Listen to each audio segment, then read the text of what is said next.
A line in the federal budget has caught the attention of Eurovision fans. It reads, "The government is working with CBC Radio Canada to explore participation in Eurovision." Dean Vuletic is a Eurovision expert. He's even taught university courses on it, and he joins us now from Portugal. Some of our listeners are Eurovision fans, for sure, but others might not actually know much about it. Can you just describe what the Eurovision Song Contest is?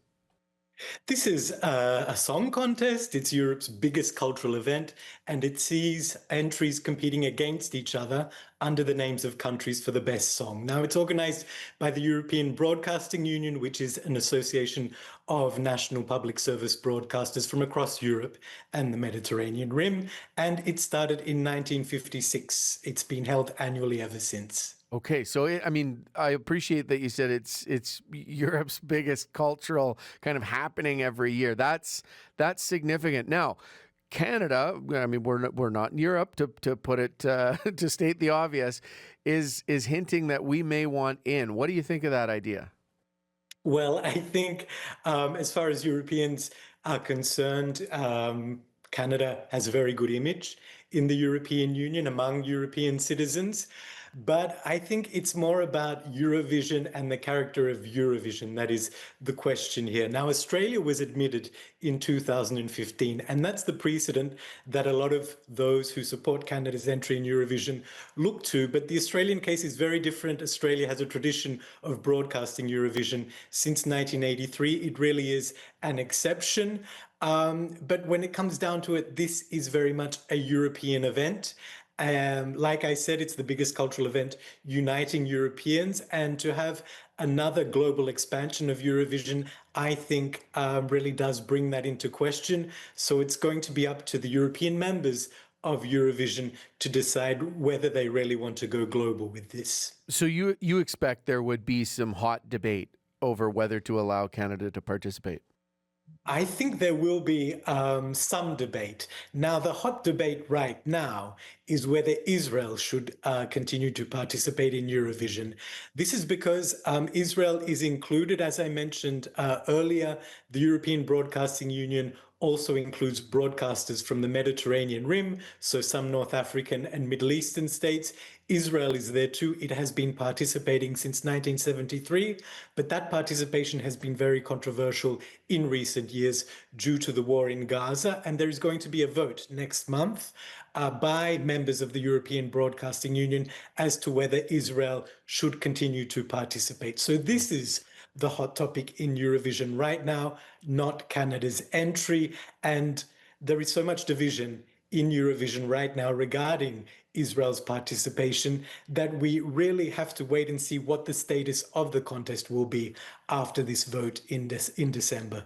Well, it's interesting, and I suppose not surprising when you describe something that is as culturally important and galvanizing and takes up the the space and attention that Eurovision does, that the politics the politics have the world over have a life as part of Eurovision. I understand that. So the Celine Dion example we played off the top, and I was definitely grooving. And so we've had other Canadians as well participate in Eurovision.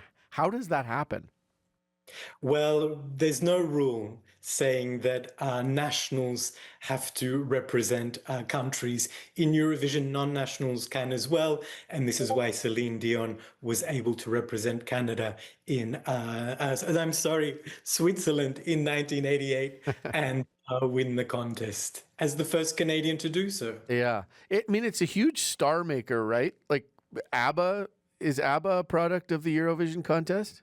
Yes, ABBA is perhaps the most famous act that Eurovision launched internationally. It won Eurovision in 1974. But there's also another big act, Domenico Modugno. His song Volare was in Eurovision in 1958, and that's the most successful non-English language hit ever. Okay, well, I'm going to go listen to that after our radio show finishes this morning. So, leave us with this.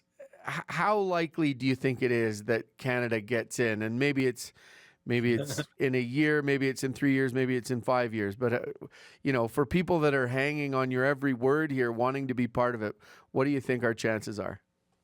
It's hard for me to say. I am a historian, not a prophet, but I can say that there are a lot of things in Canada's favor. The fact that Canada shares the values, the social and political values which Eurovision symbolizes. In recent years, Eurovision has become famous for promoting sexual minorities. In 2014, a bearded Austrian drag queen won Eurovision, and this was also very important for the visibility of LGBTIQ plus communities in Europe.